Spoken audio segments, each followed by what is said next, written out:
चक्रव्यूह और अभिमन्यु वध, जानिए 5 ऐसे रहस्य जो आप नहीं जानते।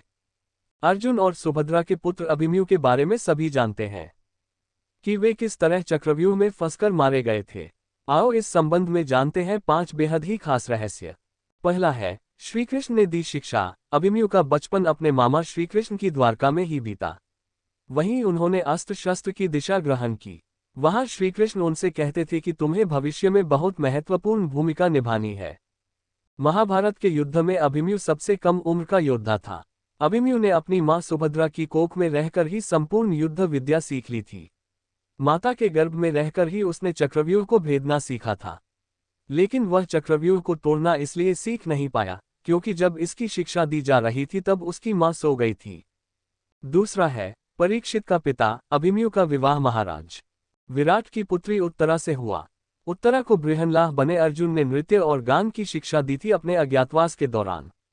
अभिमन्यु के पुत्र परीक्षित, जिसका जन्म अभिमन्यु के मृत्युपरांत हुआ, कुरुवंश के एकमात्र जीवित सदस्य पुरुष थे। तीसरा है, श्रीकृष्ण की चाल, ऐसा कहते हैं लेकिन यह कितना सही है ये एक रहस्य है। भगवान श्रीकृष्ण की नीति के अभिमन्यु को चक्रव्यूह को भेदने का आदेश दिया गया। ये जानते हुए भी कि अभिमन्यु चक्रव्यूह भेदना तो जानते हैं लेकिन उससे बाहर निकलना नहीं जानते। अभिमन्यु के चक्रव्यूह में जाने के बाद उन्हें चारों ओर से घेर लिया गया। घेरकर उनकी जयद्रथ सहित 7 योद्धाओं द्वारा निर्मम तरीके से हत्या कर दी गई, जो कि युद्ध के नियमों के विरुद्ध था। कहते हैं कि श्रीकृष्ण यही चाहते थे। जब नियम एक बार एक पक्ष तोड़ देता है तो दूसरे पक्ष को भी इसे तोड़ने का मौका मिलता है। चौथा है, लड़ते लड़ते थक गया था अभिमन्यु। प्रारंभ में यही सोचा गया था कि अभिमन्यु व्यूह को तोड़ेगा और उसके साथ अन्य योद्धा भी उसके पीछे से चक्रव्यूह में अंदर घुस जाएंगे। लेकिन जैसे ही अभिमन्यु घुसा और व्यूह फिर से बदला और पहली कतार पहले से ज्यादा मजबूत हो गई तो पीछे के योद्धा भीम, सात्यकी, नकुल, सहदेव कोई भी अंदर घुस ही नहीं पाए। युद्ध में शामिल योद्धाओं में अभिमन्यु के स्तर के धनुर्धर 2-4 ही थे, यानी थोड़े ही समय में अभिमन्यु चक्रव्यूह के और अंदर घुसता तो चला गया, लेकिन अकेला, नितांत अकेला। उसके पीछे कोई नहीं आया। जैसे जैसे अभिमन्यु चक्रव्यूह के सेंटर में पहुंचते गए वैसे वैसे वहां खड़े योद्धाओं का घनत्व और योद्धाओं का कौशल उन्हें बढ़ा हुआ मिला, क्योंकि वे सभी योद्धा युद्ध नहीं कर रहे थे, बस खड़े थे, जबकि अभिमन्यु युद्ध करता हुआ सेंटर में पहुंचता है। वे जहां युद्ध और व्यूह रचना तोड़ने के कारण मानसिक और शारीरिक रूप से थके हुए थे, वहीं कौरव पक्ष के योद्धा तरोताजा थे।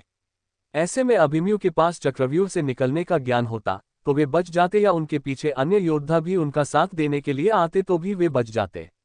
लेकिन थकान के कारण वे अधिक जोश और होश से लड़ नहीं पाए। पांचवा है, अभिमन्यु वध। अर्जुन पुत्र अभिमन्यु चक्रव्यूह भेदने के लिए उसमें घुस गया।